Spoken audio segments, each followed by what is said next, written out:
Three steel giants. Three answers to one of the greatest threats of the 20th century. I love this sound. The colossal Kv-2, the revolutionary T-34, and finally the IS-2, heavily armored, heavily armed and feared by the Wehrmacht. The 600 horsepower diesel engine provided a top speed of 37 km per hour. And now sit back and enjoy the build. Built to counter the Tiger, the IS-2 combined thick frontal armor up to 120 mm with sloped design. It could take a direct hit from an 88 mm shell, a rare feat in World War II. Despite weighing over 46 tons, the IS-2 remained mobile. The 600 horsepower diesel engine provided a top speed of 37 km per hour, slow but powerful. The 122 mm D-25T, originally an artillery gun, now mounted in a tank. One shot was often enough. A direct hit could obliterate Tigers, Panthers or bunkers. Reload time was slow, but the psychological impact was massive.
The Kv-2's hull was based on the Kv-1 but reinforced. 75mm of frontal armor, nearly impenetrable at the time. Wide tracks, designed for muddy terrain and deep snow.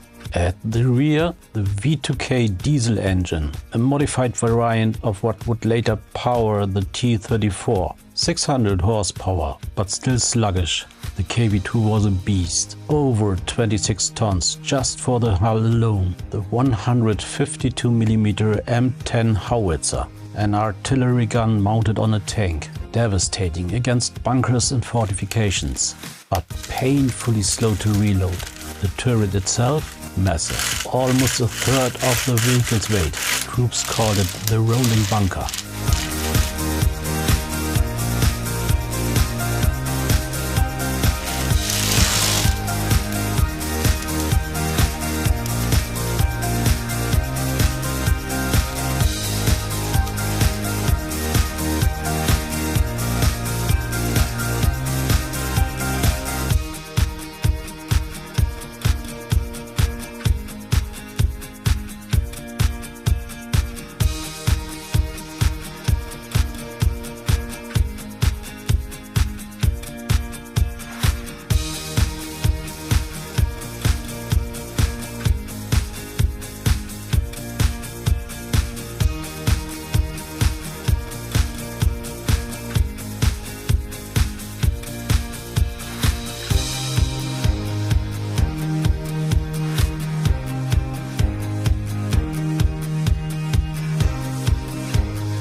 sloped armor, angled plates that dramatically improved protection. The 45mm frontal armor acted like over 70mm in practice. Simple, efficient and easy to mass produce. The workhorse of the Red Army, the 500 horsepower diesel engine, rugged, cold resistant and reliable. The T-35 could keep moving where others got stuck through snow, mud and chaos. The 76.5mm F-34 cannon, a high-velocity gun capable of knocking out early German tanks with ease. The turret, however, was cramped. Only 2 crew inside, meaning the commander had to aim and fire as well, reducing combat efficiency.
3 tanks, 3 stories, 1 legacy. Engineering meets history, and behind every plate of armor lies a chapter of human struggle.